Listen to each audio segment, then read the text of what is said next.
तर पुण्यामध्ये गॅस टंचाईमुळे लघु उद्योजकांना फटका बसलाय। फॅब्रिक व्यावसायिक आर्थिक अडचणीमध्ये आलेल्या गॅस अभावी वेल्डिंगचं काम पूर्णपणे ठप्प झालेलं आहे। तर कामगारांवर उपासमारीची वेळ आली आहे। हजारो कामगारांवर बेरोजगारीचं संकट ओढावलेलं आहे। पुण्यात गॅस टंचाईमुळे फॅब्रिक व्यावसायिक देखील आता आर्थिक अडचणीमध्ये आल्याचं चित्र आपल्याला पाहायला मिळतं आहे।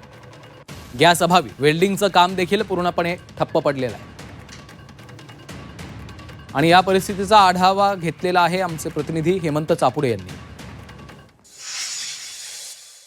अमेरिका, इराण आणि इस्रायल यांच्यात सुरू असलेल्या युद्धाचा परिणाम भारतातील गॅस पुरवठ्यावरती झाला असून कमी प्रमाणात गॅस पुरवठा होत असल्याने खरं तर आता फॅब्रिकेशन जे काही कामगार आहेत, गॅस वेल्डिंग करणारे कामगार आहेत, यांच्या व्यवसायावरती मोठा परिणाम झालेला आहे। मी सध्या आंबेगाव तालुक्यातील मंचर परिसरात आलेले। आपण या ठिकाणी जर पाहिलं तर गॅस वेल्डिंग जे करणारे कामगार आहेत यांचा उद्योग अक्षरशः ठप्प झालेला आहे। फॅब्रिकेशन मधल्या ज्या काही कंपन्या आहेत किंवा चाकण औद्योगिक असेल, रांजणगाव औद्योगिक वसाहत याच्यातील ज्या काही कंपन्या आहेत त्यांच्या कंपन्यांच्या कामावरती सुद्धा मोठा परिणाम झालेला। लघु उद्योजक म्हणून तुमच्या या कामावरती काय परिणाम झालेला साहेब?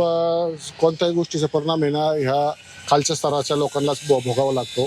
आज आखाती देशाच्या युद्धामुळे वरच्या लेवलला तर अनेक अडचणी आहेत, पण जे सर्वसामान्य लोक आहेत त्यांना फार मोठ्या गंभीर समस्यांना तोंड द्यावं लागत आहे। आता त्याच्यामध्ये मुख्यतः आमच्यासारख्या छोट्या उद्योजकांना आमच्याकडं गॅस हा आम्हाला आठवड्याला 2 ते 3 टाक्या लागतात गॅस कटिंगसाठी।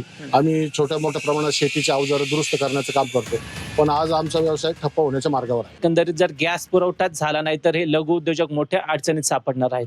हेमंत चापुडे, झी मीडिया, मंचर, पुणे।